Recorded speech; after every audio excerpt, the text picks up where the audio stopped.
Shalom, saudara-saudara yang terkasih dalam Tuhan Yesus Kristus. Puji Tuhan, jumpa lagi dengan saya, Pastor Yahya Iskandar, dalam serial video-video yang membahas kontroversi-kontroversi di seputar kematian hingga kenaikan Tuhan Yesus ke surga. Video yang kelima ini merupakan video terakhir pembahasan kita dengan tema salib bukanlah penderitaan terhebat Yesus Kristus. Maka untuk video yang kelima ini, saya beri judul Salib bukanlah penderitaan terhebat Yesus Kristus, chapter yang kelima. Dalam video yang lalu kita sudah membahas Ibrani 2 ayat 14 yang memberi bukti bahwa Yesus mengalahkan kerajaan neraka itu dengan mengenakan tubuh darah daging. Hal itu selaras dengan fungsi substitusi yang diemban Yesus Kristus dalam menebus manusia. Sebab manusia yang digantikannya dari hukuman neraka itu adalah manusia yang mengenakan tubuh darah daging. Nah, hal itu dapat kita baca dalam kitab Wahyu ketika membahas tentang kebangkitan kedua, yakni kebangkitan orang-orang yang sudah meninggal, orang-orang yang berdosa yang sudah meninggal. Nah, ternyata mereka semua itu dibangkitkan dengan tubuh darah daging untuk dihakimi dan dilemparkan ke dalam lautan api. Bukti lainnya dapat kita baca dalam beberapa ayat Injil tentang mencungkil mata, mengerat anggota tubuh yang berdosa agar tidak dengan seluruh tubuh dilemparkan ke dalam neraka. Dari ayat-ayat itu jelas terbukti bahwa hukuman di dalam neraka dialami manusia dengan mengenakan tubuh darah daging. Nah, saudara-saudaraku yang dikasihi Tuhan Yesus, dari semua pembahasan pada video yang lalu, kita sudah mendapatkan dua alasan mengapa roh Yesus ditolak ketika menyerahkan diri kepada Bapa Surgawi. Yang pertama adalah karena surga merupakan tempat bagi tubuh kebangkitan, tubuh kemuliaan, bukan bagi roh, apalagi bagi tubuh darah daging. Dan yang kedua adalah karena Yesus harus secara tuntas menjalani hukuman akibat dosa hingga ke neraka. Sekarang kita paham mengapa Bapa Surgawi begitu teganya tidak menyambut putra terkasihnya yang telah rela meminum cawan dosa seisi dunia, bahkan justru atas kehendak Bapa sendiri. Roh Yesus malah ditolaknya hingga turun kembali ke bumi, ke kuburnya, lalu dengan memakai kembali tubuh jasmaniahnya, dia melanjutkan tugasnya untuk menyelesaikan hukuman di dalam neraka. Inilah menurut saya penderitaan terhebat yang dialami Yesus Kristus jauh melebihi penderitaannya ketika dia disalibkan. Sebab rasa tertolak yang dialaminya itu berimplikasi hingga penderitaan di neraka. Saudara-saudaraku yang dikasihi Tuhan Yesus Kristus, untuk lebih memperjelas terjadinya urut-urutan peristiwa dan momen penderitaan terhebat Yesus Kristus itu, dengan ini saya coba menggambarkannya melalui sketsa berikut ini. Lihat gambar ini saudara-saudaraku, dari sketsa ini saya dapat katakan ketika Yesus yang disalibkan itu menyerahkan rohnya, maka dari kayu salib itu, roh Yesus melayang menuju Firdaus. Dan di sana pada hari itu juga, roh Yesus ada bersama dengan seorang penyamun yang turut disalibkan bersamanya, namun bertobat.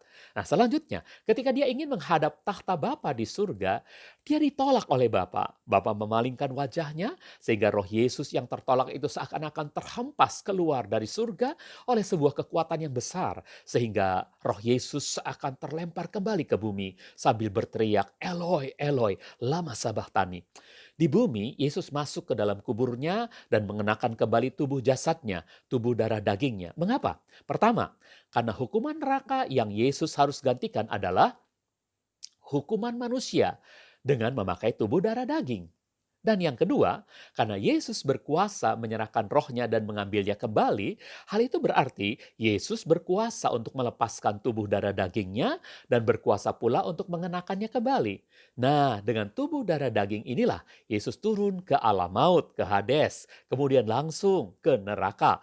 Di neraka inilah Yesus bergumul mengalahkan kuasa neraka dan merampas kunci neraka, sehingga pada hari yang ketiga dia bebas dari neraka dan mengalami perubahan tubuh menjadi tubuh kebangkitan, tubuh kemuliaan. Maka pada minggu pagi kebangkitannya itu dia bertemu dengan Maria, namun dia melarang Maria ketika Maria hendak menjamahnya. Sesudah bertemu Maria, itulah kemudian dengan tubuh kemuliaannya, dia membawa darahnya sendiri sebagai darah pendamaian. Tentu saja dengan kemahakuasaannya, Yesus sanggup mengumpulkan kembali tetes-tetes darah yang sempat tercurah di bumi itu, untuk dia bawa menghadap tahta Bapa guna melaksanakan percikan darah pendamaian di surga.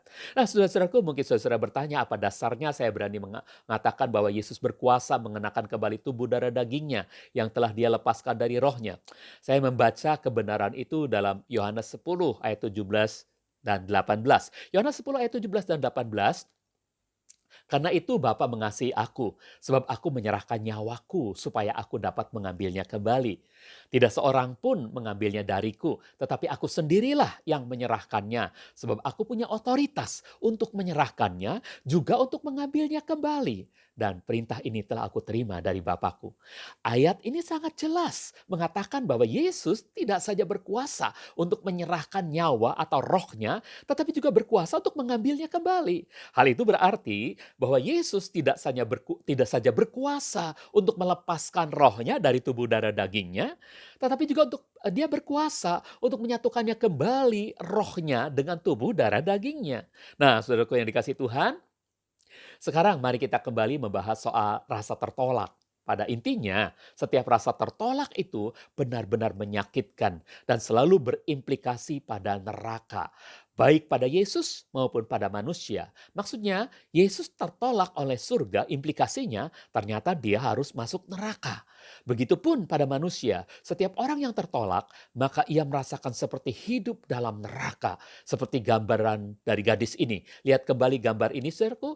Gadis ini pasti mengalami rasa tertolak yang luar biasa di masa kecilnya. Apakah karena diperkosa oleh ayahnya, atau dilecehkan, atau dibully habis-habisan oleh teman-temannya, atau ia adalah seorang anak yang dibuang sejak masa bayinya, namun orang tua angkatnya tidak memeliharanya dengan baik, justru mungkin mengeksploitasi dirinya. Namun sungguh Yesus tidak sama seperti Absalom yang begitu reaktif, pendendam terhadap ayahnya.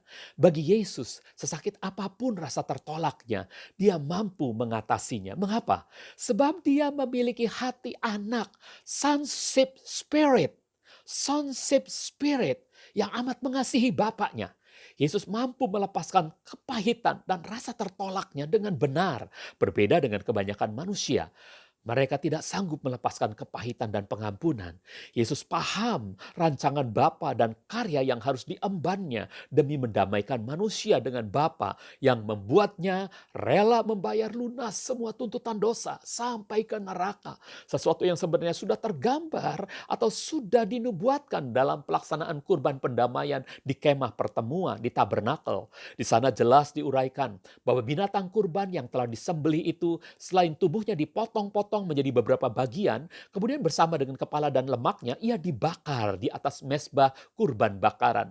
Hal itu tertulis dalam Imamat 1 ayat yang ke-8. Imamat 1 ayat 8, para imam keturunan Harun haruslah menata bagian-bagian itu, termasuk kepala dan lemaknya, di atas kayu bakar yang menyala pada mezbah itu. Lalu darahnya yang ditampung itu sebagian dipercikan lebih dulu ke sekeliling mezbah kurban bakaran itu. Sebagaimana yang kita baca dalam Imamat 3 ayat yang kedua. Imamat 3 ayat yang kedua, ia harus meletakkan tangannya di atas kepala kurbannya dan menyembelihnya di pintu kemah pertemuan. Lalu para imam keturunan Harun harus memercikan darahnya ke sekeliling mezbah. Lihat gambaran ini, saudara-saudara. Ini adalah gambar mezbah kurban bakaran yang telah diperciki darah pendamaian dari binatang kurban itu, dan di atasnya potongan-potongan daging beserta kepala dan lemak binatang kurban itu sedang dibakar. Gambaran ini merupakan nubuatan bagi Yesus Kristus, anak domba pendamaian yang harus rela masuk ke dalam lautan api neraka lebih dulu. Lihat gambar ini, saudara-saudaraku. Dalam lukisan ini, memang Yesus digambarkan hanya sebatas berada di alam maut, di Hades. Namun setelah dari sini, Yesus meneruskan misi penebusannya hingga ke neraka. Sayangnya lukisan Yesus di neraka tidak pernah ada yang membuatnya, saudara-saudara. Kemudian karena kuasa percikan darahnya, maka neraka pun dapat dia damaikan. Dalam arti ditenangkan dan dilucuti kuasanya, sehingga kuncinya pun dapat dia rebut. Lihat gambar ini, saudara-saudaraku, ini adalah gambar kunci neraka yang berhasil direbut oleh Tuhan Yesus. Dengan dirampasnya kunci neraka, berarti kuasa neraka tidak bisa lagi menghalangi Yesus untuk bangkit dan mengenakan tubuh kemuliaan. Dan dengan tubuh kemuliaan itu, selanjutnya dia datang ke surga dengan membawa darahnya sendiri sebagai darah pendamaian. Seperti tertulis dalam Ibrani 9 ayat 12. Ibrani 9 ayat 12, bahkan dia telah masuk sekali untuk selamanya ke dalam ruang maha kudus untuk memperoleh penebusan kekal bagi kita. Bukan dengan darah domba jantan atau anak lembu, melainkan dengan darahnya sendiri. Darah itulah yang kemudian dipercikannya di hadapan tahta Tuhan. Sama seperti imam besar yang memercikan darah pendamaian di depan tabut perjanjian 7 kali dan di atas tutup pendamaian 7 kali, sebagaimana yang tertulis dalam Imamat 16 ayat 14. Imamat 16 ayat 14, ia harus mengambil darah lembu jantan itu dan dengan jarinya ia harus memercikannya ke atas dan ke depan tutup pendamaian. Itu masing-masing sebanyak 7 kali. Lihat gambar ini saudara, ini adalah gambaran Yesus Kristus selaku imam besar agung yang masuk ke dalam ruangan maha kudus di mana Bapa bertahta dengan membawa darahnya sendiri sebagai darah pendamaian. Dengan semuanya itu terwujudlah pendamaian kekal dengan Bapa Yahweh. Itu tepatnya saat hati Bapa kembali kepada anaknya dan hati anak kembali kepada bapaknya. Perhatikan gambar ini saudara, ini adalah lukisan di surga ketika Bapa Surgawi menyambut dan memeluk Yesus yang datang dengan tubuh kemuliaannya yang tanpa cacat celah. Termasuk kita juga, saudara-saudaraku yang ada di dalam Kristus. Hati Bapa Yahweh kembali kepada kita. Dan hati kita kembali kepada hati Bapa Yahweh. Lihat gambar ini saudaraku, ini adalah lukisan kebahagiaan kita di surga. Karena Yesus telah mendamaikan kita dengan Bapa Surgawi, dengan Bapa Yahweh. Sehingga kita semua berhak berada di hadirat tahta Bapa Surgawi. Nah saudara-saudaraku yang dikasihi Tuhan Yesus Kristus, dengan selesainya pembahasan yang membuktikan adanya penderitaan Yesus yang terhebat, yang jauh melebihi penderitaan ketika dia disalibkan ini, yakni penderitaan ketika roh Yesus tertolak dari surga, karena dia harus lebih dulu mengenakan tubuh kebangkitan, dan karena dia harus lebih dulu menggantikan tempat kita di neraka, maka dengan ini serial video yang bertema salib bukanlah penderitaan terhebat Yesus Kristus dapat saya akhiri sampai di sini. Masih ada banyak hal yang dapat kita ungkapkan berkaitan dengan pembahasan kontroversi-kontroversi di seputar kematian hingga kenaikan Yesus Kristus ke surga. Namun untuk serial video berikutnya, mungkin sebaiknya saya angkat tema yang baru untuk lebih merangsang minat saudara-saudara mengikuti serial video berikutnya. Karena itu tema baru kita untuk serial video mendatang adalah Di Kayu Salib, Karya Yesus Belum Selesai. Di kayu salib, karya Yesus belum selesai. Saudara mungkin bertanya-tanya, lalu apa artinya Yesus di kayu salib berkata, tetelestai, sudah selesai. Nah, kalau saudara penasaran, silakan saksikan serial video berikutnya.